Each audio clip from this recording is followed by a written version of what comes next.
Welcome back to R.A.I.N. This is part 4 of video series titled Reserving Your Rights. And I had left off with talking about the UCCs, UCC 1-103 and UCC 1-207/1-308. And I told you that you should go and research that for yourself to get the word for word language of that. But I did tell you that the UCC 1-103 that keeps you on the constitutional side of the law, and the 1-207/1-308 that protects you from adhesion contracts. All right.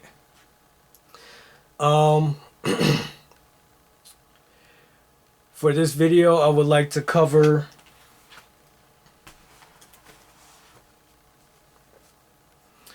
the difference between the inks that you would use whenever you autograph your appellation, or in some aspects whenever you sign a document. All right. Now, most of us Moors, we use red ink. Red ink signifies blood, like you're signing in blood. That's what the red ink signifies. Or in other words, we autograph in blood. All right? And that signifies that that you're alive, that you're a living, breathing person. Because if you were dead, number one, you wouldn't be able to autograph anything, and number two, your blood would be coagulated, and you wouldn't be able to autograph anything with coagulated blood. So that red ink, it signifies that you're alive, that you're a natural person. All right. Now, some contracts are signed in blue and black ink. Blue and black ink, that signifies a dead entity. Right? So I just want to give you the difference between red ink and the blue and black ink. Red ink, you're alive, you're a natural person. Blue and black ink, dead corporate entity. All right? Our people need to know that. Another thing that we Moors do is whenever we create affidavits in order to fight the system, we usually mark right next to our autograph with our right thumbprint. And what we do is we get a red ink pad. You can get them from Staples or Office Depot. You can get them off Amazon. And you just press your right thumb onto that ink pad, and then you place your thumbprint on your affidavit next to your autograph. And that signifies that's also signifying that you're alive, because let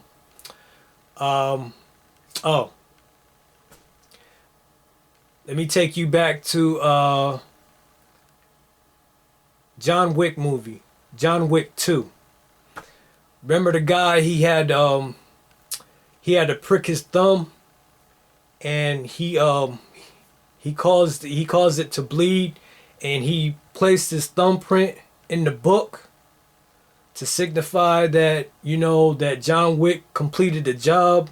That was to murder his sister. If you haven't seen that movie, you need to go see it. John Wick 2. All right? So when he did that, that's signifying that he was a natural person, and he's alive, and he marked it. All right. So that is something that we Moors do normally with our affidavits. We autograph in red, just like it's signing in our blood, and we also mark it because our thumbprint is unique to us. No one else has a thumbprint like anyone else. Everybody is unique. So you placing your mark on your document indicating that you did that. That's your document. All right. So that covers red ink, blue, black ink, and thumbprints. I would also like to read a little bit from my book, Who Are You Knowing Your Ancestors? About unconscionable contracts. An unconscionable contract. This is page 101. An unconscionable contract is a contract that no one would normally sign unless they are under threat, duress, coercion, or not all the facts of the contract are known. That's another way of saying lack of full disclosure. The birth certificate is a perfect example of an unconscionable contract. What mother and father would sign their child over to the corporation as property? Not all the facts are given to the parents, such as the origin of the birth certificate. The United States of America is a corporation. The U.S. citizens are property of the corporation. And the child is burdened with an equal share of the national debt. Remember, when it comes to Moors, the birth certificate is fraudulent because the United States of America Corporation has a business contract with the Empire of Morocco, and it doesn't involve the human trafficking of Moors. The colonizer had to place fraudulent labels upon us such as Indian, colored, Negro, black, African American, etc.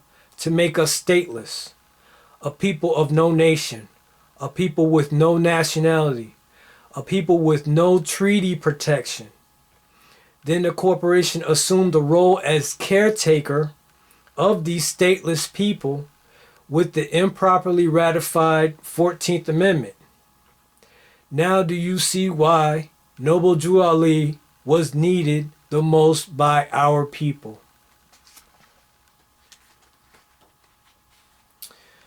All right, Noble Drew Ali is a prophet.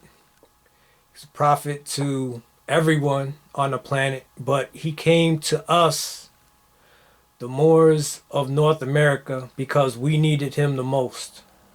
Because we had completely forgotten who we were. And he brought back the names and the nationalities to us. And he gave us all the tools that we needed to save ourselves. So what I'm doing is I'm just trying to bring the information to you so that you can go and save yourself. Because no matter what I do, I can't save anyone. Everyone has to save themselves. All right?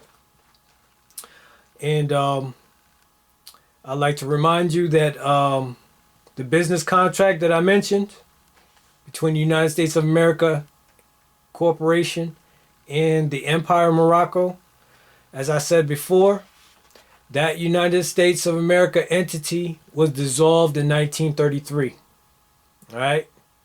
So everything is illegitimate, de facto, illegal, whatever you want to call it. All right? That concludes part 4 of this video series, Reserving Your Rights. I hope it was very informative for you. And please, continue doing research on your own. I bid you peace.